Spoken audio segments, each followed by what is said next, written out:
Muito bom dia a todos. Venho aqui expor a superlotação dos presídios brasileiros e a consequente violação aos direitos humanos.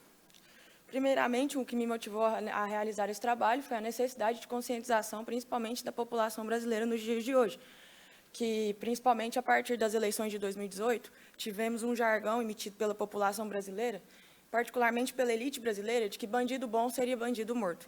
Ou seja, a ressocialização já não fazia parte do pensamento elitizado brasileiro.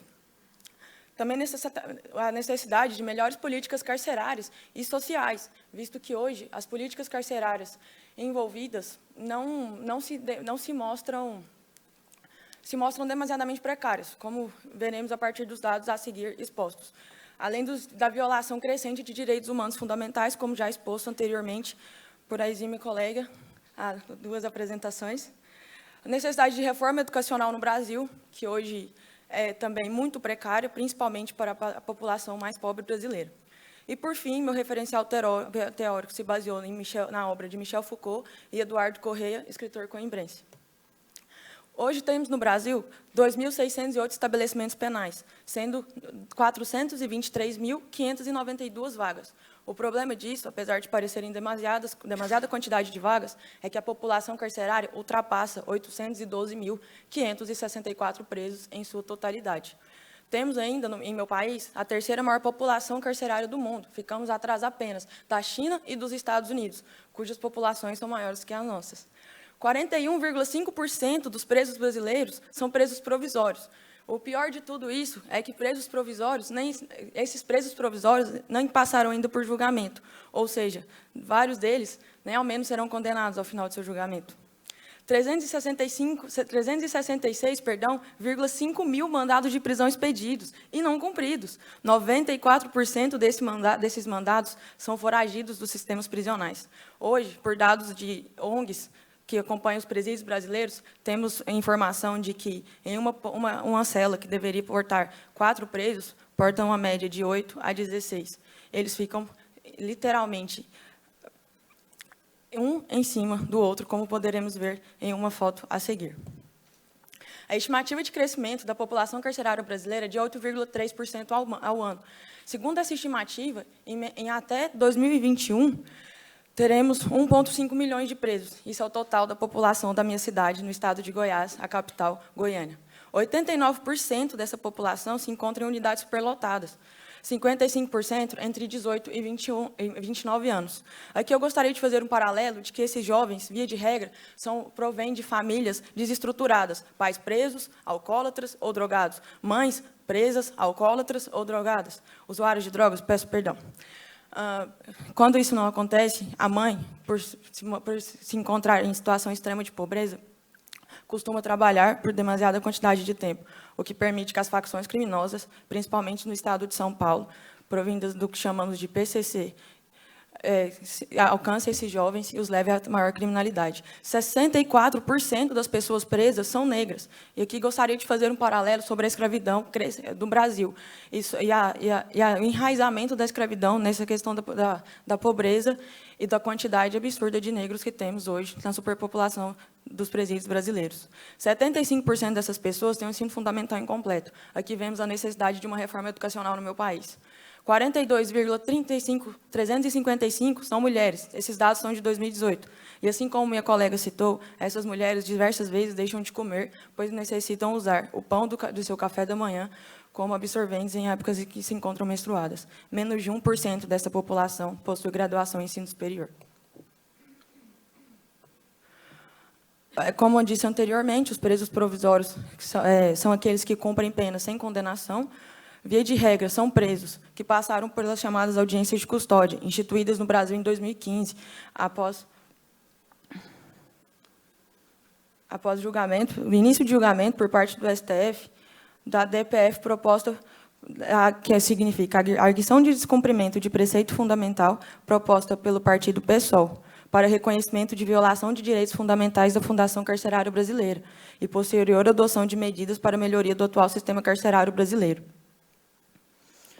O aumento da superlotação é crescente, e, mesmo assim, a população, principalmente a elite brasileira, pede que as prisões continuem e até mesmo aumentem, porque, mais uma vez, o jargão empregado é de que bandido bom é bandido morto, e já que não pode ser morto, segundo eles, devem ser presos.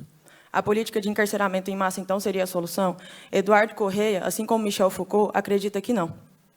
Visto que, em que demonstra a pena como meio de coerção e suplício, por parte de, segundo Foucault, meio de disciplina e aprisionamento do ser humano, revelando a face social e política desta forma de controle social aplicado ao direito e à sociedade de outrora. Segundo Eduardo Correia, a pena de prisão nunca é perpétua, devendo ter ideia de temporariedade, para que o indivíduo possa ser punido com chance de se arrepender e voltar a ter, então, convívio social. O que hoje mais se tem problemas no Brasil é isso. O preso é solto, posto em liberdade após cumprimento de sua pena. Ele não consegue emprego, via de regra.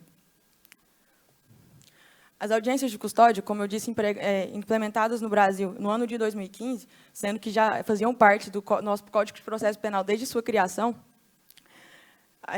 tecnicamente diminuiriam a quantidade de presos, como determinação do ministro Marco Aurélio de Mello.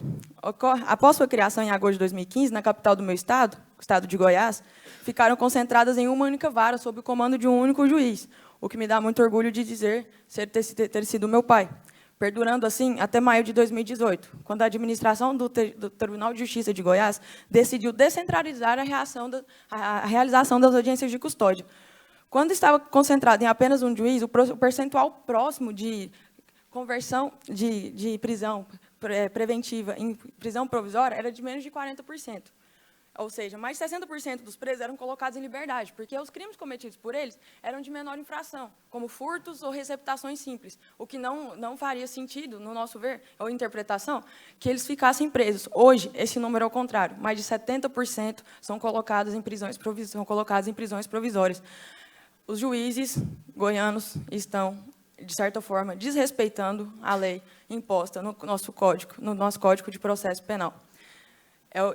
E aí fica a pergunta, maior número de prisões é igual a menor violência? A minha cidade diz que não. A minha cidade tem um aumento crescente de violência, e é onde acontecem, nas audiências de custódia, infelizmente, audiências de instrução, violando absurdamente o Código de Processo Penal, em que o indivíduo é imediatamente sentenciado aos anos de prisão que irá cumprir. A morosidade judiciária é outro problema que encaramos. É muito demorado. Ao menos no meu estado, os processos ainda são físicos, são nos papéis, o que culmina para que demore ainda mais em sua realização, os julgamentos e em tudo mais. Algumas pessoas ficam presas por 4 anos sem terem sido julgados. E, mais uma vez, entoamos o velho jargão, bandido bom é bandido morto. Eu não concordo. Eu concordo na ressocialização. Acho que políticas deveriam ser incrementadas e que a população brasileira deveria entender que, muitas vezes, a pobreza leva o indivíduo a situações extremas e de violação dos direitos fundamentais, como a fome. Ver um filho passar fome nunca será fácil para uma mãe ou para um pai.